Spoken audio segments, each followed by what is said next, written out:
CrossFit Games Open 25.1 is here. We have a 15-minute AMRAP of 3 lateral burpees over the dumbbell, 3 hang clean to overheads with that same single dumbbell, and then a 30-foot walking lunge, no dumbbell, 15 feet out, 15 feet back. The reps will go up by 3 on the burpees and the hang clean to overhead each round, and the lunges will stay the same across. Let's go ahead and break this piece down so that you can figure out the best strategy for yourself. We're going to talk about the standards, we're going to talk about the announcement show, general pacing, each movement individually, a few considerations for the warm-up so that the workout will feel better, and then finally we're going to have a little bonus clip of me chatting with Þröstur Ólafsson, one of the coaches at CrossFit Reykjavik this morning, right after he had finished 25.1, so it's his fresh take on the workout as well. Now, standards first, read them. For example, you need to start facing away from the dumbbell at the start, so don't get a silly penalty.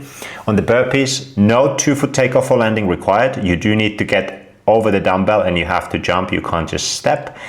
And if you do get a no rep, you have to do the whole burpee again, so don't do it. On the hang clean to overhead, you can go straight from ground to clean. On the first rep, you don't have to pause at the hang, and you can split the reps however you want between the hands, so that's going to be important kind of tactical considerations in the workout. Now, for the lunges, you do need to make sure that you get reps, so you extend at the top, knee touches at the bottom, and you get over the line each time. If you do get a no rep, you have to redo the whole 15 feet, so just make sure that you don't do that. Now, talking about the announcement show, so you can go to our Instagram and check out the breakdown that we did of each one of the performances. The thing I want you to really take home from that is that that's unlikely to be your pace, first of all, but secondly, the consistency that each of the athletes had across the whole workout. We saw slightly hotter start from Roman and Austin. Roman dropped off just a little bit. He had that one no rep on the lunges, and Rich started a little bit slower, but he was a little bit more consistent across, and he was able to catch up and beat Roman at the end. So that's an important consideration. If you think about this workout, don't think of a 400-meter sprint. Think of a 5K run. And that 5K run, you wouldn't start it with the 400-meter sprint and hope for the best. You would start it steady and then push yourself at the end. The workout will get hard maybe halfway, 8-9 minutes in, so you cannot win it on the first part by sprinting like crazy if you don't have the engine to back it up on the other end of the workout. Remember that the repetitions will accumulate quite quickly, and if you're targeting, for example, 7 rounds, it's somewhere on that 5th round that you're halfway in terms of the total repetitions that you need to get. So it's good to be thinking about the workout before you start. You don't start too fast and burn out. Steady, fast wins the race. Now, let's think about how can we keep that good pace, that 5K pace, so to speak. And one of the things is to be deliberate and intentional in everything that you do. Know exactly how you're going to execute each one of the movements. Figure that out in the warm-up by latest. Be deliberate in your transitions. Always get straight back to work. Don't lose time waiting to start the next movement. And then pay attention to your breathing. If we move too fast, we tend to get tense, and when we get tense, our breathing gets worse. So if your breathing is starting to be worse, you know you're maybe moving faster than you can. If you're no longer breathing, it's okay to breathe heavy, but you do need to keep breathing. Okay? So stay relaxed and breathe. Be deliberate in your execution all the way through. It's a 5K run, not a 400-meter race. Now, for each movement, when we think about the burpee, for most people, you're going to flop down or even step down as needed, and you're going to step up. That step up is going to be consistent. The pop-up is going to be great if you can keep it up, but the reality is that for most people, you will not be able to keep it up. So it's much better to keep your heart rate down by stepping up each time from the burpee. Figure out which foot you want to step up with. A very common one is to step with the outside foot first and then the inside foot, so you can kind of lean into the jump. That's a good strategy, but you want to experiment for yourself. The other thing to consider is your hand placement. So you can use the lunge line as the placement for your hands, so you have consistency. That ensures also that you go over the dumbbell each time and you don't get any unnecessary no reps.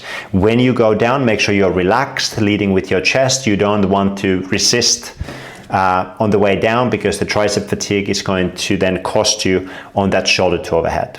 Now, talking about the hang clean to overhead, do the first rep from the ground. You don't need to stop at the hang.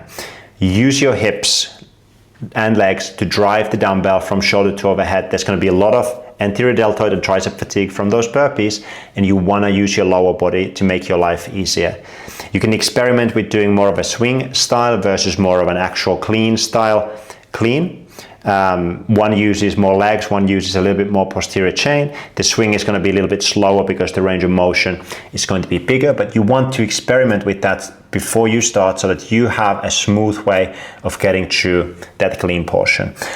On the shoulder to overhead, you can either punch out a quick push press, or you can do a little short push jerk where you don't dip deep under the weight, but you dip just a little bit. It's going to help you to save those shoulders as well.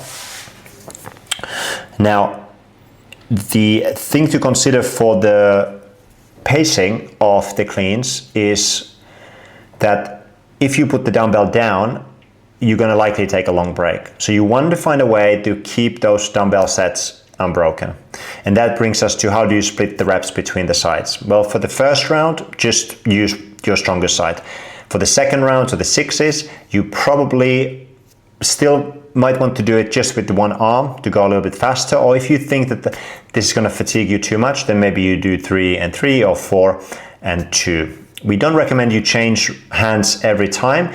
It introduces a lot of variability in the movement, a lot of things that could go wrong in terms of coordination, additional rotation in the body. It's just a little bit more to think about, and it's a little bit slower. So keep the dumbbell in one arm for an extended set, whether it's going to be 3 reps, 6 reps, probably not much more than 6 reps for most people. If you're very capable, you can of course do a big set on the dominant hand, then a smaller set with the non-dominant hand, and then finish off, for example, with your dominant hand. So you can play around with that, but longer sets with a single arm are probably going to be significantly better than alternating every time. You can go to the alternating approach if you have to later on in the workout, but we don't recommend that you start with that. It goes without saying that you're going to have the dumbbell between the legs and not on the side. That would obviously be a little bit strange movement to do. Now, on the walking lunges, once you put that dumbbell down, you want to start the lunges straight away. It's a good idea to have a step count for those lunges. So Roman, for example, had 4 steps for each distance. So if you can have that, 4 is pretty good. I don't think anyone's really going to do 3. 5 is also fine. You don't want it to stretch to be like 10 steps, then you're taking 2 shorter steps. So you can stretch those steps a little bit. It's going to give you a sense of purpose, something to count. It's going to keep you mentally engaged in the game. Somewhere between 4 and 6 steps is probably going to be fine for most people. Just try to stay consistent with that. And if you do start to have more steps, you know that maybe you're slowing down a little bit and you have to push yourself to keep those strides a little bit longer.